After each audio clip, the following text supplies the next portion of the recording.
araw sa PTV Sports Chat, bumisita si dating Philippine national player and bowling coach na si B-Boy Rivera. Ibinahagi ni Rivera kung ano ang pinagkakaabalahan niya ngayong sa larangan ng bowling at kung bakit unti-unti siyang nagiging aktibo sa local tournaments. Panoorin po natin ito. Welcome to another episode of PTV Sports Chat. For today, we have a very special guest, a legend in the sport I love playing. Please welcome Sir B-Boy Rivera.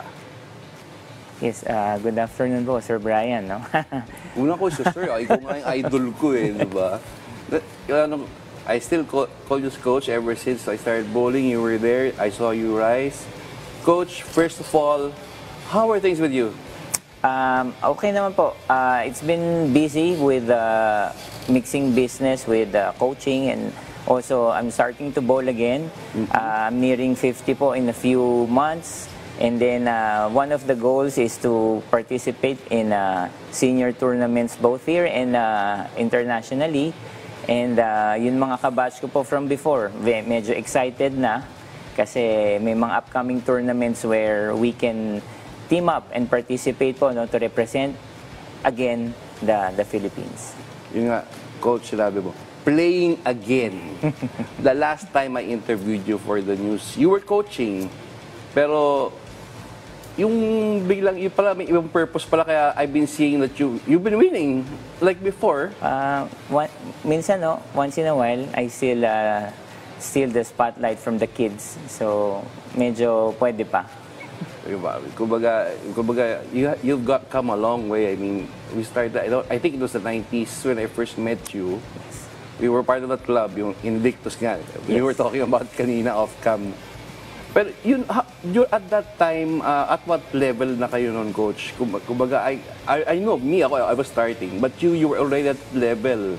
You were being groomed to be the next in line with Paeng and the others. Yes, well, ano po, yung hard work po natin from the youth division, medyo nag-paid off. And that time where nagkita po tayo and we were bowling alongside each other, I was entering the national team po, no?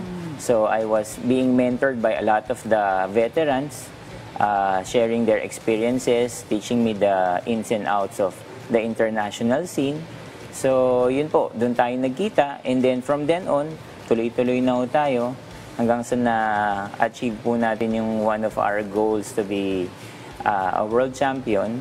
And now, I'm giving back. So, passion po natin, one of the passion is to coach the kids, to share my knowledge from how I started, to my experiences in competing, to my techniques on how to deliver the bowling ball. So ito po lahat ay ginagawa natin to further improve the state of Philippine bowling. I remember, Coach, lumalabas ka pa yata ng national television, international television. Kayo, I think you were with Cez Yap, Lara Del pa yata noong time na yun. Yes. Can you run us through that experience? Ano po, minsan na i-invite po tayo ng Macau, ng Hong Kong, and other countries to help them dun sa youth programs nila. No? Me, Chester, Lisa Del, Cez. So even when we were competing before, nag-start na rin po kami ng coaching on the side. So magandang naging experience din po yun dahil ngayon I'm a parang full-time coach. Well, not now. Pero marami yung experiences from then na nadadala ko hanggang ngayon. Okay. At well, hindi ko naman pwede sabihin nag-stop ka, nag-retire kasi you're playing again, no? Yes. Okay, the first time na you were competing, alam ko na sa peak ka na nun eh, at that time. When was the time that you parang decided to focus on coaching? Kasi since 2005, before the SEA Games, nagkaroon ako ng injury. Okay. And hindi na yun nawala. So, my routine was to go therapy for 2 to 3 hours in the morning and then train in the afternoon. So, I did that for almost 10 to 12 years. So, medyo nakakapagod. Wala na ako ibang nagagawa. And then, because I am still bowling, medyo yung progress ko sa recovery medyo mabagal. Hanggang sa yung last tournament ko po in the World Men's Championship in Abu Dhabi in 2015, na-injure pa ako ulit kung saan hindi ko natapos yung tournament. So, after that, I decided to retire from international competition. And the following year, I joined Coach Paeng to coach the national team. So I was his assistant. Fast forward ako siya, Coach. Yeah, sabi ko, I've been seeing, nagugulat ako, but bigla na, Coach B-Boy is playing again. That's bad news for us elder bowlers. You said you were preparing for the seniors, something. Yes. I've been hearing that, I think, beyond before the pandemic, from Ma'am Bong, from Sir Paeng, na even Ma'am Arian, na may plano nga, kaya lang wala pang masyadong players kasi ilan lang. Yes. So, could you give us, how did this come up? Bigla ba itong lumabas na kaya ka napalaro ulit? Kasi I was sidelined for a while because of the injuries, but then tuloy-tuloy pa rin yung strengthening, exercising, and then my inspiration is Coach Paeng na. Oh. So even at his age, he's very disciplined.